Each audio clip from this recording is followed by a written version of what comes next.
After the divorce, Ethan Cole stopped trusting first impressions. By 38, he had built a tech logistics company worth millions. He owned a glass-walled penthouse downtown, drove a car most people only saw in magazines, and had his name printed in business journals more times than he could count. But none of that mattered at 6:30 every morning when he was packing a lunchbox with dinosaur stickers on it. Because before he was a millionaire, Ethan was a father. His 7-year-old daughter, Lily, was the only person in the world who didn't care how much money he made. She only cared that he showed up to school recitals, that he didn't burn her pancakes, and that he did the silly monster voice when reading bedtime stories. After his marriage collapsed, torn apart by ambition, late nights, and two people growing in different directions, Ethan promised himself one thing. No one would ever love his bank account more than his daughter again. So when friends insisted he get back out there, he created a rule. On every blind date, he would pretend to be broke. No luxury car, no designer watch, no mention of his company. Just Ethan, plain, ordinary, divorced dad working a small remote consulting job. The results were educational. One woman checked her phone the entire time and left early after hearing he rented instead of owned. Another laughed when he said he drove a 10-year-old sedan. One even told him, "You're nice, but I'm looking for someone more established." Each time, he'd nod politely, pay the bill, and go home strangely relieved. At least he knew the truth early.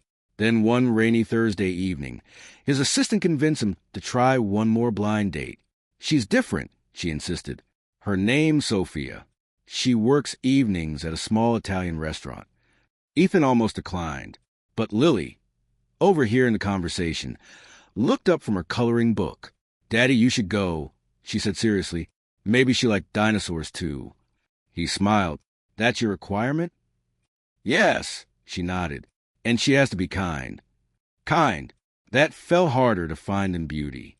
That night, Ethan put on his simplest clothes, dark jeans, a plain button-down, and drove his old backup car instead of his usual one. The restaurant was warm and softly lit, the kind of place that smelled like garlic and fresh bread. He arrived early and took a small table near the back. A few minutes later, a young woman approached. Not in a glamorous dress, but in a waitress uniform with her hair tied back in a loose bun. She looked slightly flustered. "Hi," she said. "Are you Ethan?" He stood. "Yes." She gave an apologetic smile. "I'm Sophia. I'm so sorry. I just got called in to cover someone's shift. If you'd rather reschedule."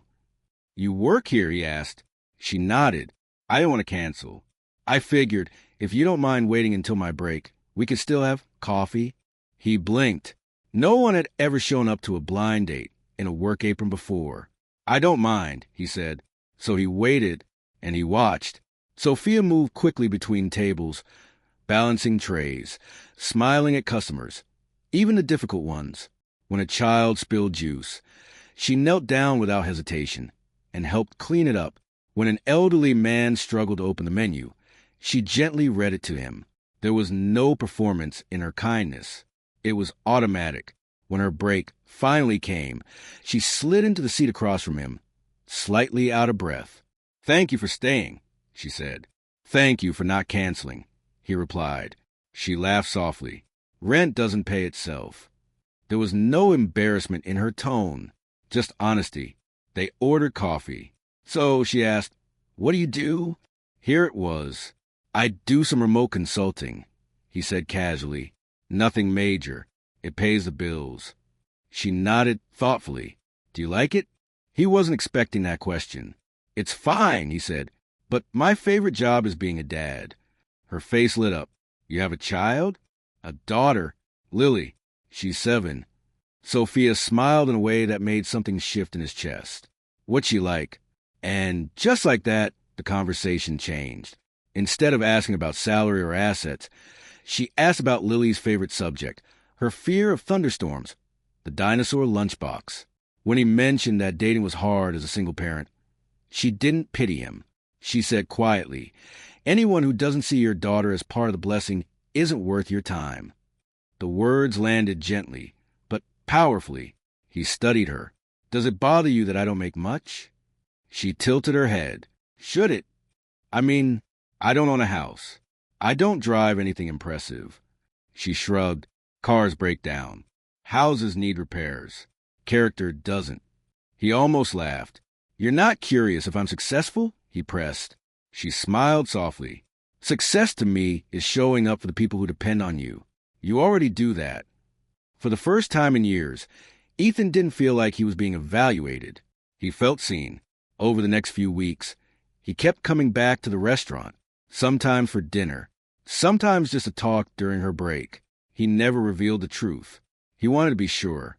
One evening, Lily insisted on coming along. I want to meet her, she said firmly. So Ethan brought her. Sophia knelt to Lily's level the moment they met. I heard you like dinosaurs, Sophia said. Lily gasped.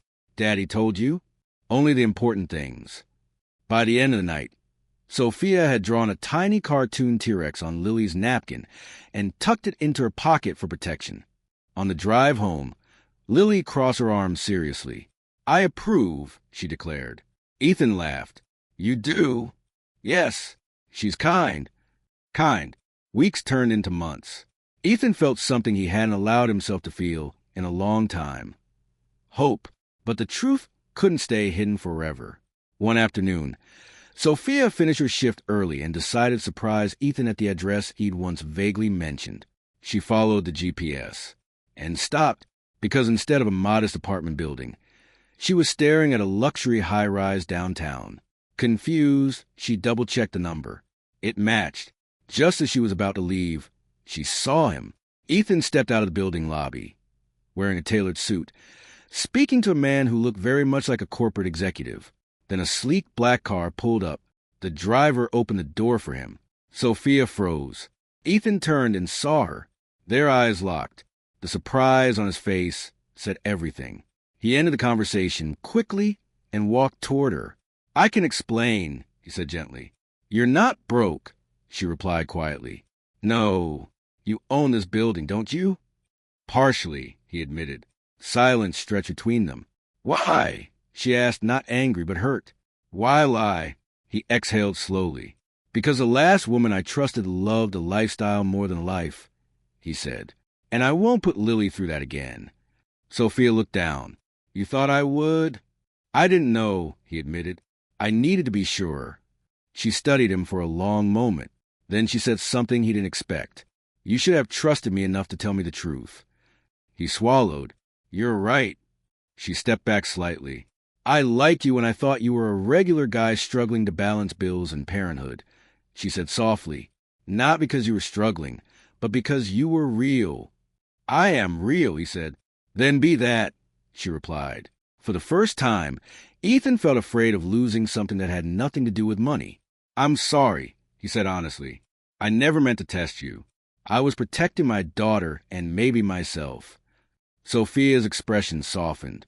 Next time, she said gently, protect us with honesty. A week later, Ethan did something he'd never done before. He invited Sophia and Lily to the penthouse, not to impress them, but to open his world without disguise. Lily ran across the wide windows, staring at the skyline. Sophia stood quietly beside Ethan. It's beautiful, she admitted, but it's not what matters, he said. She glanced at him. What matters? She asked. He looked at Lily laughing in the distance. Who's inside it? Sophia reached for his hand. You don't have to pretend with me, she said softly. And for the first time in years, he believed that, because sometimes the right person doesn't fall for the illusion. They fall for the truth, whether it's dressed in designer suits or a waitress apron. And this time, the millionaire single dad didn't need to pretend anymore.